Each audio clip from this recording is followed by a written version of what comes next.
ठाकरे बंधूंच्या युतीची घोषणा मेळावा घेऊन होणार आहे। मुंबईमध्ये मेळावा घेऊन उद्धव ठाकरे आणि राज ठाकरे मुंबईतच युतीची घोषणा करतील अशी माहिती विश्वसनीय सूत्रांकडून साम टीव्हीला प्राप्त होतीये। उमेदवारी अर्ज भरण्याच्या तारखेच्या अगोदरच मेळावा घेऊन उद्धव ठाकरे आणि राज ठाकरे युतीची घोषणा करतील आणि मेळावा घेण्यासाठी मुंबईमध्ये मोठं मैदान आणि बंदिस्त हॉलची चाचपणी सुरू झाल्याचंही कळतंय।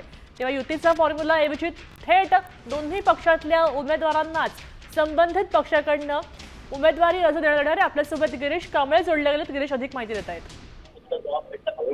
ठाकरे बंधूंचे युतीची घोषणा ही मेळावा घेऊनच होणार आहे आणि याशिवाय जो फॉर्म्युला आहे तो फॉर्म्युला थेट जाहीर केला जाणार नाही, तर दोन्ही पक्षातील उमेदवारांना संबंधित पक्षांकडून उमेदवारी अर्ज दिला जाणार आहे आणि या उमेदवारी अर्ज भरण्याच्या तारखेच्या आधी मेळावा घेऊन दोन्ही ठाकरे बंधू त्यांच्या युतीची घोषणा करतील अशी माहिती मिळालेली। काल जी बैठक झाली या बैठकीत या संदर्भात चर्चा झालेली आहे। ठाकरे गटाकडून सांगण्यात आलं की आपण पत्रकार परिषद घेण्याऐवजी आपण मेळावा घेऊया, त्यामुळे कार्यकर्त्यांमध्ये देखील एक मोठा निर्माण होईल आणि त्या अनुषंगाने एक घोषणा मेळावा घेण्याचं ठरलेलं आहे। येत्या काही दिवसातच हा मेळावा जाहीर होईल।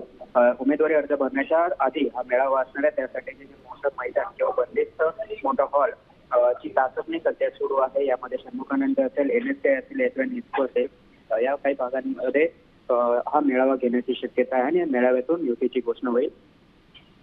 नक्कीच धन्यवाद गिरीश सविस्तर माहितीसाठी। तेव्हा आता युतीची घोषणा लवकरच होईल अशी अपेक्षा करायला मुंबईकरांना हरकत नाहीये।